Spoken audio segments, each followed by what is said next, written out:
Hello दोस्तों, स्वागत है आप लोगों का आपके अपने यूट्यूब चैनल डिप्लोमा वाला पर। दोस्तों, अब हम एक सीरीज़ शुरू करने जा रहे हैं जो एसएससी जीडी के लिए होगी। एसएससी जीडी के लिए हम अभी एक सीरीज़ शुरू करेंगे जिसमें आपको मैथ पढ़ाए जाएंगे। मैथ में क्या होगा, देखिए ये अंकित भाटी सर की एक बुक लॉन्च हुई है एसएससी जीडी स्पेशल के लिए, एसएससी जीडी मैथ। देखिए इसमें आपके एसएससी जीडी से कौन कौन से पोस्ट आते हैं ये दिया गया है। SSF, NIA, CISF, CRPF, ITBP, BSF, SSB और असम राइफल। इसमें क्या है, 2019 और 2021 के जो है एसएससी जीडी के सभी प्रश्नों का जो है आपका दिए गए हैं प्रश्न, उनको हल सही व्याख्या भी दी गई है। और ये अंकित भाटी सर के द्वारा लॉन्च की गई बुक है। इस बुक को हम क्या करेंगे, पूरे बुक को सॉल्व करेंगे, जितने भी प्रश्न हैं। देखिए चैप्टर वाइज ये बुक है, इसमें जितने भी प्रश्न हैं सभी को हम सॉल्व करेंगे एक एक करके। तो ये सीरीज हमारी कंप्लीट होगी, पूरी बुक हम इसमें सॉल्व कराएंगे। आपको एक चैप्टर के लिए आपके 2 से 3 वीडियो आ सकते हैं। आइए हम आपको दिखा देते हैं कि इस बुक से हमें कौन कौन से चैप्टर को पढ़ना है। यहाँ पे देखिए ये विषय सूची दी गई है। इसमें दिया गया है कि आपको नंबर सिस्टम पढ़ना है, एलसीएम एचसीएफ है, सिंप्लीफिकेशन है, एवरेज है, रेशियो प्रोपोर्शन है, परसेंटेज है, लाभ हानि है यानी profit loss, discount, simple interest, compound interest, time and work, pipe and sustain, time and distance, boat stream, partnership और मेंसुरेशन। उसके बाद डीआई। इतने हमें पढ़ने हैं इसमें। तो ये सभी जो है आपको एक एक चैप्टर, हम आपको एक वीडियो के जो है मतलब एक चैप्टर के 2 से 3 वीडियो आएंगे। ये सभी एक एक करके हम इन सभी प्रश्नों को देखेंगे। आज की इस वीडियो में हम शुरू करेंगे परसेंटेज। देखिए हम परसेंटेज से शुरू करेंगे, फिर हम पढ़ेंगे प्रॉफिट लॉस, उसके बाद डिस्काउंट, उसके बाद एसआईसीआई पढ़ लेंगे, उसके बाद वर्क एंड टाइम, मतलब इसी तरह से पढ़ते चलेंगे। और सबसे लास्ट में हम क्या पढ़ेंगे, नंबर सिस्टम, एलसीएम एचसीएफ, उसके बाद सिंप्लीफिकेशन। हो सकता है एवरेज हम बीच में पढ़ ले। ठीक, तो आइए शुरू करते हैं हम परसेंटेज से। परसेंटेज के सभी सवालों को देख लेते हैं। परसेंटेज के सभी सवालों को देखने से पहले परसेंटेज के बारे में थोड़ा बेसिक नॉलेज ले लेते हैं, ताकि जो भी हम प्रश्न में यूज करें वहाँ पे आप लोगों के मन में क्वेश्चन ना उठे कि हम ऐसा क्यों कर रहे हैं। तो देखिए हमें प्रतिशतता स्टार्ट करने से पहले छोटी छोटी चीज़ें हैं वो पता होनी चाहिए। जैसे कि मान लीजिए प्रतिशतता, ये हो गई प्रतिशतता। इसको हम बोलते हैं परसेंटेज। इंग्लिश में क्या बोलते हैं, परसेंटेज। परसेंटेज, देखिए परसेंटेज क्या होता है इसको हम समझ लेते हैं। प्रतिशत का मतलब क्या होता है, सबसे पहले जरूरी है आपको ये समझना कि प्रतिशतता होती क्या है। तो देखिए इसका एक सिंबल होता है प्रतिशत, ये होता है आपका प्रतिशत। और प्रतिशत को देखिए, प्रतिशत का मतलब होता है, देखिए यहाँ से लिखा गया है पर, PER, पर आप लोगों ने पढ़ा होगा पिछले कक्षाओं में कि पर इसको बोलते हैं, पर या प्रति इसको बोलते हैं। और सेंट मतलब होता है सेंचुरी। सेंट मतलब क्या होता है, परसेंट मतलब सेंचुरी। और ये सेंचुरी मतलब आप लोग जानते हो कि इसका मतलब होता है 100, यानी परसेंटेज यानी प्रति 100। तेज मतलब होता था यानी कि प्रति 100 यानी 1/100। यही होता है हमारा प्रतिशतता, यही होता है प्रतिशत। या जो ये वैल्यू आपको दी गई है, ये प्रतिशत का जो सिंबल है, इसका मतलब ये होता है 1/100। यानी कोई भी वैल्यू है उसके नीचे अगर हम 100 से भाग कर दे रहे हैं तो उसके सामने हम बहुत ही आसानी से जो उसका मतलब हम कह सकते हैं कि ये प्रतिशत है। आई बात समझ में, इतना देख लीजिए। अब देखिए जैसे कि आप मान लीजिए अगर हमें 5 को प्रतिशत में लिखना है, कि आपको 5 को प्रतिशत के रूप में लिखना है, तो आप कैसे लिखेंगे। तो हम क्या कहेंगे, 5 गुणे हम 1/100 से भाग कर देंगे, यानी 1/100 से गुणा कर देंगे, या कैसे कहें कि हम 100 से भाग कर देंगे। अब इसको हम प्रतिशत के रूप में लिख सकते हैं, यानी 5%। लेकिन यहाँ एक चीज़ ध्यान देने वाली बात आपको ये होगी कि अगर 5 को हम 1/100 से गुणा किए हैं तो इसका मान क्या हो गया, 5/100। तो इसका मान हो गया, बदल गया, क्योंकि 5 से 5/100 हो गया। तो हमें मान नहीं बदलना है, इसके लिए हमें क्या करना होगा, सीधे 100 से गुणा करना होगा। अब हम इसको लिख सकते हैं कि 5% गुणे 100। ये प्रश्न में आपको बार बार यूज किया जाएगा, यानी कि इसका मतलब यही हुआ कि अगर किसी संख्या को हमें प्रतिशत, उसके आगे हमें प्रतिशत लगाना है तो हम 100 से गुणा करेंगे सीधे। देखिए यहाँ पे हमने क्या किया, प्रतिशत लगाया, लेकिन यहाँ पे 1/100 को हमने 100 नहीं किया। इसका मतलब आप समझ सकते हैं कि प्रतिशत का मतलब ये होता है 1/100।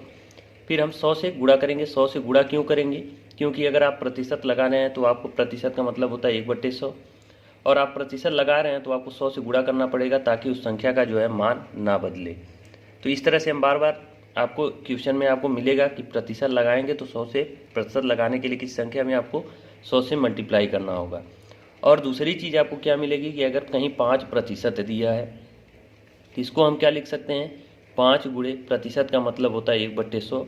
इसको हम डायरेक्ट फ्रैक्शन वैल्यू में अगर लिखना चाहें तो 5 एकम 5, 5 विषय में 100, यानी इसका फ्रैक्शन वैल्यू क्या हो जाएगा 1/20। इस तरह से हम डायरेक्टली यूज करेंगे और रेशियो मेथड से सवालों को सॉल्व करेंगे। आपको इस बात का ध्यान देना होगा। अब अगर इतना आप समझ गए, एक चीज़ और आपको समझने के लिए ज़रूरी है प्रतिशत में, क्योंकि रेशियो से जब हम सवाल सॉल्व करेंगे तो उसमें ये चीज़ प्रयोग की जाएगी। जैसे कि मान लीजिए सवाल में आपके दे दिया जाए कि किसी वस्तु को खरीदने और बेचने पर, मान लीजिए कोई व्यापारी है, किसी वस्तु को खरीदता है और उसको 20% लाभ लेकर के 20% लाभ लेकर के बेच देता है। इसको भी समझ लीजिए, कोई व्यापारी है, कोई वस्तु खरीदता है और उसको 20% लाभ पर बेच देता है। तो 20% लाभ का मतलब क्या होगा, पहले हम 20 को फ्रैक्शन वैल्यू में चेंज करेंगे क्योंकि ये प्रतिशत में है। फ्रैक्शन वैल्यू में चेंज करने के लिए मान लीजिए ये प्रतिशत है, हम इसको 100 से 1/100 से गुणा कर देंगे। तो ये देखिए 20 से कटेगा एक बार में, 20 से कटेगा 5 बार में, यानी इसका फ्रैक्शन वैल्यू क्या आ जाएगा 1/5। ये रेशियो में मान आ गया। अब जो ये होगा हमारा नीचे का लाभ पर, तो लाभ किससे लिया जाता है, देखिए लाभ होता है आपका सीपी और एसपी। ये हम चीज़ें बताते चलेंगे आपको। सीपी और एसपी मतलब कास्ट प्राइस और ये होता है सेलिंग प्राइस। यानी कि वो 20% लाभ ले रहा है, तो जो नीचे का वैल्यू होता है ये हमारा होता है सीपी, यानी जिस पे वो लाभ कमा रहा है। और लाभ कितने का कमा रहा है, तो 20%, यानी 5 का 20% आप निकालेंगे तो एक ही आएगा। तो डायरेक्ट हम रेशियो से इसको सॉल्व कैसे करेंगे, देखिए 20% का रेशियो फ्रैक्शन वैल्यू क्या आ गया 1/5, यानी 5 की वो खरीदा, हम ये मान के चलेंगे कि 5 की खरीदा, 1 रुपये का लाभ लिया तो बेचेगा कितने का 6 रुपये का। इस तरह से हम रेशियो मेथड से यूज करेंगे। जैसे कि एक और एग्जांपल समझ लेते हैं, कोई वस्तु है, वो व्यापारी खरीदता है और 25% की हानि पर बेचता है। अब हम यहाँ पे क्या लेंगे, हानि। तो 25% की फ्रैक्शन वैल्यू आपका होता है 1/4। देखिए 25/100 करेंगे तो 25 एकम 25, 25 चौका 100, इसका फ्रैक्शन वैल्यू क्या आ जाएगा आपका 1/4। अब हो रही इसको हानि, कितने की हानि हो रही है 1 की, यानी कि वो 4 की खरीद रहा है और 1 रुपये की हानि सह के बेच रहा है। तो इसका डायरेक्ट हम रेशियो क्या लिखेंगे 4:1, यानी सीपी उसका 4 रहा होगा और उसने बेचा कितने में 3 में, तो उसको हानि कितनी होगी 25 की होगी, 25% की होगी। तो इस तरह से हम प्रश्नों को सॉल्व करेंगे परसेंटेज के। अब आइए हम जो भी और भी डाटा होंगे वो आपको वहीं बताते चलेंगे कि हम ऐसा क्यों कर रहे हैं। अब हम शुरू करते हैं प्रश्नों को, परसेंटेज के प्रश्न को सॉल्व करते हैं। यहाँ पे दिया गया है आपका, देखिए परसेंटेज खोल लेते हैं। देखिए ये हमारा पहला प्रश्न है, आपको स्क्रीन पे दिखाई दे रहा होगा। यहाँ पे कह रहा है कि यदि P Q से 40% कम है, क्या कह रहा है कि यदि P Q से 40% कम है तो Q P से कितना प्रतिशत अधिक होगा। तो हमें रेशियो किसका किसका दिया है, P और Q का रेशियो दिया गया है। कह रहा है कि यदि P Q से 40% कम है, तो कौन कम है, P Q से 40। सबसे पहले हम 40% को फ्रैक्शन वैल्यू में कन्वर्ट करेंगे। 40% को हम लिख सकते हैं, देखिए 40/100, प्रतिशत का मतलब होता है 1/100, तो हम इसको 1/100। अब इसको देखिए हम 20 से काटेंगे 2 बार में, इसको 20 से काटेंगे 5 बार में। ये आपका फ्रैक्शन वैल्यू 40% का क्या आ गया 2/5। इसको हम 2/5 लिख सकते हैं। फिर क्या कह रहा है, प्रश्न में आपका कह रहा है कि यदि P Q से 40% कम है। तो देखिए हमने DI के लिए यूपी ट्रिपल पेट का पढ़ाया है, वहाँ पे हमने हर बार ये आपको बताया है जिसके साथ से या का लगा होता है वो आपका बटे में होता है। यानी ये कह रहा है कि यदि P Q से, यानी इसकी वैल्यू क्या होगी Q होगा, नीचे से लगा है इसके साथ, तो Q से 40% कम है, यानी कमी होने के लिए 2 की कमी, यानी 5 से 2 कम होगा, तो P का मान कितना होगा 3। यानी रेशियो हमारा P और Q का कितना बन गया, P और Q का हम अगर यहाँ रेशियो देखें तो ये रेशियो बन गया 5:3, यानी 3:5। P का बना 3 और Q का देखिए क्या 40%। यदि P Q से, या इसको मान लिए हम Q, और ये 40% कम है, यानी 2 कमी है, तो P का मान कितना होगा 3। तो P Q का रेशियो हमारा बन गया 3:5। फिर उसके बाद आगे प्रश्न में क्या कह रहा है, तो Q P से कितना प्रतिशत अधिक है, यानी Q P से कितना प्रतिशत अधिक है। तो हमें यहाँ साफ साफ रेशियो में दिखाई दे रहा है कि जो Q है ये P से कितना अधिक है, 2 अधिक है। किससे, P से, तो यानी P हमारा नीचे होगा। प्रतिशत में पूछ रहा है तो प्रतिशत में कन्वर्ट करने के लिए अभी हमने बताया कि इसको हम 100 से मल्टीप्लाई कर देंगे। अब इसके साथ हम प्रतिशत लगा सकते हैं। 100 से गुणा किए हैं तो ये प्रतिशत का जो वैल्यू होता है 1/100 होता है, यानी 100 और 1/100 कट जाएगा, हमारे मान में कोई परिवर्तन नहीं होगा। अब इसको हम कन्वर्ट करेंगे तो यहाँ देखिए 2 का गुणा 100 में करेंगे तो ये हो जाएगा 200 और बटे 3 से हम भाग कर देंगे और ये प्रतिशत का सिंबल लगा देंगे तो ये हमारा वैल्यू क्या आ जाएगा 66.66%। यही इस प्रश्न का हमारा सही जवाब हो जाएगा, जो कि ऑप्शन नंबर आपका डी दिया हुआ है। इस तरह से हमारा ये क्वेश्चन नंबर पहला सॉल्व होगा। आइए अब अगले प्रश्न की ओर चलते हैं। दूसरे नंबर के प्रश्न पे आपको स्क्रीन पे दिखाई दे रहा होगा। देखिए अभी शुरुआत है हमारा, ये इस चैप्टर का शुरुआत है और परसेंटेज हमें आपको समझाना है, क्योंकि परसेंटेज जो ये फ्रैक्शन वैल्यू हम चला रहे हैं ये आपको हर एक चैप्टर में लगभग काम करेगा। तो इसको आपको बहुत ही आराम से समझना है और बहुत ही बारीकी से समझना है ताकि क्वेश्चन आपके आगे आराम से लगते चले। चलिए दूसरा नंबर प्रश्न हमारा कह रहा है यदि x y से 80% अधिक है, x किससे 80% अधिक है? y से, तो ये हमारा x और y बन गया। अब कह रहा है x y से कितना अधिक है? 80%। तो सबसे पहले हम क्या करेंगे 80% का फ्रैक्शन वैल्यू निकालेंगे। तो 80% का हम क्या करेंगे 80 गुणे 1/100% का मान रखेंगे तो ये आपका कितना बन जाएगा 20 चौक के 80 और 20 पच्चे 100, यानी x और y का रेशियो हमारा क्या बनेगा? कह रहा है कि यदि x y से 80%, किससे? y से, यानी y हमारा कितना रहा होगा 5, तो ये हमारा रेशियो y का क्या बन गया 5, क्या बन गया रेशियो 5। और कह रहा है कि अधिक है, अधिक होने के लिए हम ऊपर वाले रेशियो यानी 4 को 5 में जोड़ेंगे यानी 9, यानी जो है y रहा होगा 5 और x रहा होगा 9, तो ये हमारा बन गया रेशियो। यदि x y से 80% अधिक है तो y x से कितना प्रतिशत कम है, यानी y x से कितना प्रतिशत कम है, इसको हमें बताने के लिए यहाँ पे हम देखेंगे रेशियो में कमी कितनी की आ रही है 4 की, यानी ये y जो है x से, यानी x का मान क्या है 9, कितना प्रतिशत कम है, इसके लिए हम 100 से कर देंगे गुणा। अब देखिए इसको आप सिंपली क्या कर सकते हैं 400 बटे में आपका होगा 9, ये 400 बटे में आपका हो जाएगा 9 और इसको जब आप काट देंगे तो ये 4 बार में कटेगा 9 चौक 36, फिर बचेगा 40, फिर यानी 9 चौक 36, फिर बचेगा यानी 44.44%, जो कि इस प्रश्न का हो जाएगा सही जवाब। ये ऑप्शन नंबर आपका दिखाई दे रहा है कि ऑप्शन नंबर बी में दिया गया है 44.44%। आइए अब अगले प्रश्न की ओर बढ़ते हैं। प्रश्न नंबर 3। तीसरा प्रश्न हमारा क्या कह रहा है, इसमें कह रहा है कि यदि यस टी का 160% है तो टी यस का कितना प्रतिशत है। यदि सबसे पहले हम प्रतिशत देखेंगे 160%, 160% का फ्रैक्शन वैल्यू अगर हम निकालें तो इसको हम कर सकते हैं 160 बटे में 100, प्रतिशत का मतलब होता है 1/100, इसको हम लिखेंगे। अब देखिए यहाँ सिंपली हम क्या कर सकते हैं, ये आपका हो गया 16/10, 0 से 0 कट जाएगा, इसको हम 2 से काट देंगे 8 बार में, इसको 2 से काट देंगे 5 बार में। फिर उसके बाद अब प्रश्न को हम देखेंगे यदि यस टी का, किसका? टी का 160%, यानी जो आपका यस होगा ये आपका होगा 8, जो होगा ये यस होगा और टी आपका कौन सा हो जाएगा, आपका टी हो जाएगा 5। यहाँ पे आप साफ देख पा रहे हो क्योंकि कह रहा है कि यदि यस किसका? टी का 160%, इसको आप इस तरह से भी लिख सकते हैं यदि यस टी का 160% है। देखिए इस तरह से भी फ्रैक्शन पता कर सकते हैं, इसका मान आ जाएगा आपका 8 दूना 16, 5 दूना 10, यानी यस अपान टी अगर हम करें यस अपान टी तो ये हमारा क्या बन गया रेशियो 8/5। इस तरह से भी आप इसको निकाल सकते हैं। अब प्रश्न में हमारा क्या कह रहा है कि तो टी यस का कितना प्रतिशत है, टी यस का कितना प्रतिशत है, तो टी हमारा कितना है 5, यस का यानी यस हमारा कितना है 8, कितना प्रतिशत है, प्रतिशत के लिए हम क्या करेंगे 100 से मल्टीप्लाई कर देंगे। अब इसी को हम सॉल्व कर लेंगे तो आ जाएगा हमारा आंसर, यानी कि ये आपका बनेगा कितना 500 बट्टे में आपका आ जाएगा 8, 8 से हम इसको काटेंगे 6 बार में, 8 छः 48, फिर ये बनेगा आपका 2 बचेगा तो ये 20 होगा, तो 8 दूना 16, फिर 4 बचेगा तो 8/40, यानी 62.5%। यही इस प्रश्न का हो जाएगा आपका सही जवाब। यहाँ पे देख सकते हैं कि ऑप्शन नंबर आपका डी सही हो जाएगा 62.5%। हमने क्या किया, प्रश्न में कह रहा है कि यदि यस टी का का मतलब आप तो होता है मल्टीप्लाई, आप लोग जानते होंगे।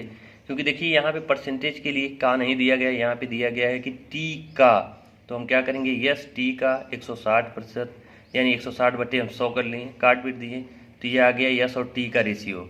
फिर उसके बाद कह रहा है कि जो है टी आपका यस का कितना प्रतिशत, तो यस हमारा नीचे होगा और टी का मान ऊपर होगा, और 100 से मल्टीप्लाई कर देंगे परसेंटेज में कन्वर्ट करने के लिए। बस सिंपली इसको हम जब सॉल्व कर देंगे तो आ जाएगा 62.5%। देखिए आपकी अभी स्टार्टिंग है, हम काफ़ी आराम से आपको सवाल बता रहे हैं, ये स्पीड आपकी पकड़ी जाएगी।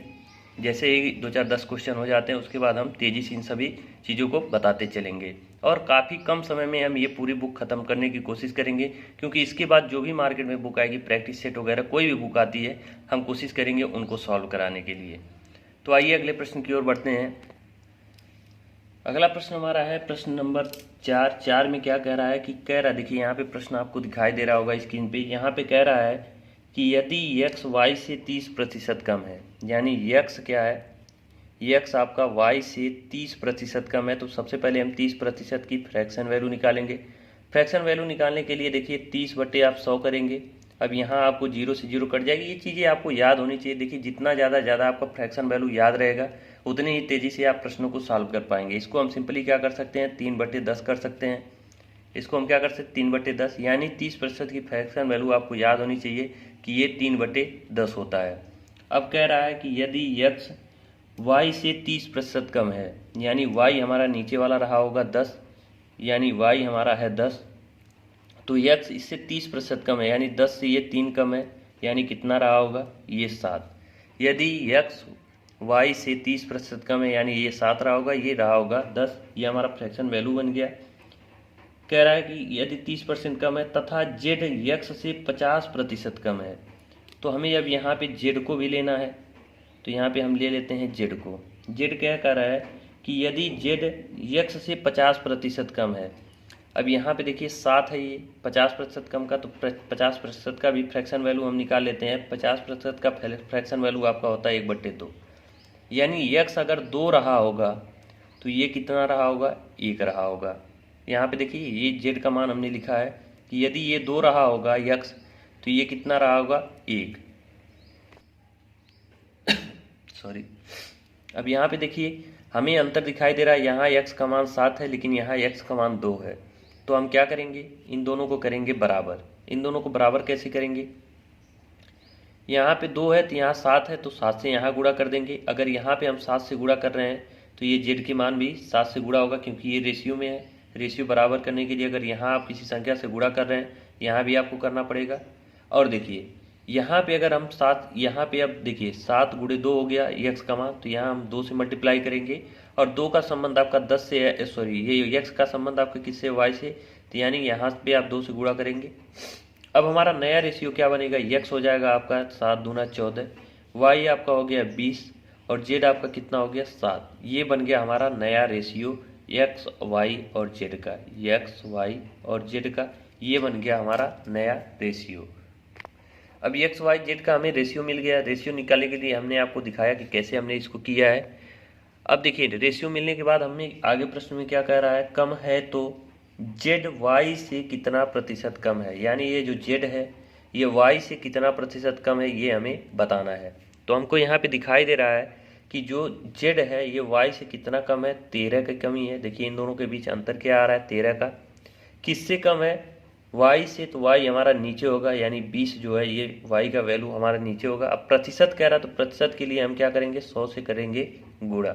ये 20 से आपका कट जाएगा 5 बार में, और 13 × 5 यानी 65%। यही इस प्रश्न का सही जवाब हो जाएगा कि y जो है आपका जो है, सॉरी z जो है y से कितना प्रतिशत कम है, तो ये 65% कम है। यही इस प्रश्न का हो जाएगा सही जवाब। आइए अगले प्रश्न की ओर बढ़ते हैं, प्रश्न संख्या 5 पे। वहाँ पे देख लेते हैं क्या कह रहा है। अगला प्रश्न हमारा होगा प्रश्न संख्या 5। यहाँ पे देखिए आपको स्क्रीन पे दिखाई दे रहा होगा, यहाँ पे क्या क्या दिया है। यहाँ दिया है P, यदि P Q से 33% कम कमाता है, यानी यदि P, देखिए हमको रेशियो किसके बीच लेना है, Q और P के बीच में, Q और P के बीच में हमें रेशियो लेना है। यदि कह रहा है कि यदि P जो है ये Q से 33 सही 1/3% कम कमाता है, तो हमें सबसे पहले क्या करना होगा, 33 सही 1/3 का प्रतिशत का फ्रैक्शन वैल्यू निकालना होगा। तो 33 सही 1/3 का फ्रैक्शन वैल्यू क्या होगा, यहाँ पे देखिए 33 या 99 100/3 और प्रतिशत का मान होता है आपका 1/100 से गुणा करेंगे तो ये 300, यानी इसका फ्रैक्शन वैल्यू क्या बनेगा 1/3। याद रखिएगा 33 सही 1/3 का फ्रैक्शन वैल्यू क्या होता है 1/3। अब कह रहा है कि यदि P Q से 1/3 कम कमाता है, यानी 33 से 1/3 कम कमाता है, तो Q से, किससे, Q से, तो यानी Q रहा होगा हमारा 3, नीचे वाला Q से यानी Q रहा होगा हमारा 3, और कितना कम कमाता है तो 1 कम कमाता है, तो यह इसका फ्रैक्शन वैल्यू क्या हो जाएगा 2। इसका रेशियो में मान कितना होगा 2। अब देखिए बन गया हमारा P और Q का रेशियो। और ये जो प्रश्न है हमारा, देखिए जितने भी प्रश्न अभी तक हमने बताए हैं सभी SSC GD 2019 के पूछे गए प्रश्न हैं।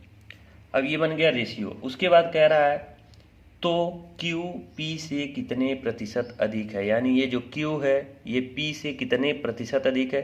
तो पहले हम देखेंगे कितना अधिक है, तो ये अधिक है 1।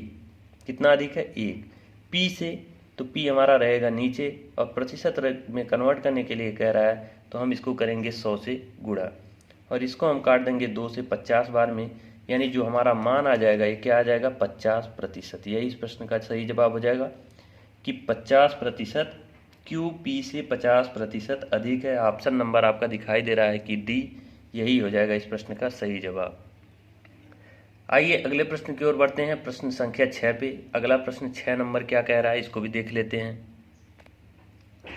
6 नंबर प्रश्न यहाँ पे आपको देख लीजिए, कह रहा है कि यदि, क्वेश्चन आपको दिखाई दे रहे होंगे स्क्रीन पे, ये कह रहा है कि यदि x y से 25% छोटा है तो y x से कितना प्रतिशत अधिक है। अब ये प्रश्न आपसे लगने आने चाहिए, क्योंकि देखिए अभी तक हमने जो 5 प्रश्न बताया है सेम इसी तरह का बताया है। तो हमें क्या करना है, x और y का रेशियो देखना है, x और y का। और देखिए कह रहा है कि यदि x y से 25% छोटा है, यानी 25% का हम सबसे पहले निकालेंगे फ्रैक्शन वैल्यू। तो ये आपको याद होना चाहिए 25 से कम 25, 25 चौका 100, 1/4 होगा, क्योंकि देखिए 25 बटे सिंपल आप करेंगे 100, तो 25 से कम 25, 25 चौका 100, ये आपको फ्रैक्शन वैल्यू क्या बनेगा 1/4। अब प्रश्न पे हम आएंगे। प्रश्न में क्या कह रहा है, ये कह रहा है कि यदि x y से 25% छोटा है, यानी y से, तो y का हमारा रेशियो क्या बनेगा 4, जो नीचे होगा ये बनेगा हमारा 4। 25% छोटा है, इसका मतलब 4 से कितना छोटा है 1, तो यहाँ हमारा बनेगा 3। यदि x y से 25% छोटा है, यानी 3:4 का रेशियो बना, तो कह रहा है कि y x से कितना प्रतिशत अधिक है, यानी y जो है x से कितना प्रतिशत अधिक है। तो हमको यहाँ दिखाई दे रहा है कि 1 अधिक है। x से किससे कह रहा है, x से, तो x का मान हमारा नीचे होगा, प्रतिशत में कन्वर्ट करने के लिए हम करेंगे 100 से गुणा, यानी ये आपका बनेगा 100/3, यानी इसको जब हम काट देंगे तो ये आपको बनेगा 33.33%। यही इस प्रश्न का हो जाएगा सही जवाब, जो कि आपका ऑप्शन नंबर ए दिया गया है। ये हमने 33 सही 3 कर दिया है, लेकिन ऑप्शन में आपका दिया है 33 सही 1/3, या 33 सही 1/3% कहें, या 33.33 कहें, बात एक ही है। अगले प्रश्न की ओर बढ़ेंगे। सॉरी, ये वीडियो हमारा 23 मिनट से ज़्यादा यानी लंबा हो रहा है वीडियो, तो इस वीडियो को हम यहीं रोकेंगे, क्योंकि इस प्रश्न में अभी हम बेसिक चीज़ों को भी समझाए हैं, तो हमारा क्वेश्चन का संख्या थोड़ा सा कम हो गया। आगे से हम थोड़ा वीडियो भी बड़ा बनाएंगे और सिर्फ प्रश्नों को डिस्कस करेंगे, तो ज़्यादा क्वेश्चन होंगे। इस वीडियो में सिर्फ 6 ही प्रश्न रहेंगे। आगे की वीडियो में हम कोशिश करेंगे कि आपके 20 से 25 क्वेश्चन कराए जाएं। तो वीडियो कैसा लगा ये आप हमें कमेंट करके बताते रहिए, और अगर अच्छा लगा तो इसको लाइक करिए। बहुत बहुत धन्यवाद आप लोगों का पूरा वीडियो देखने के लिए।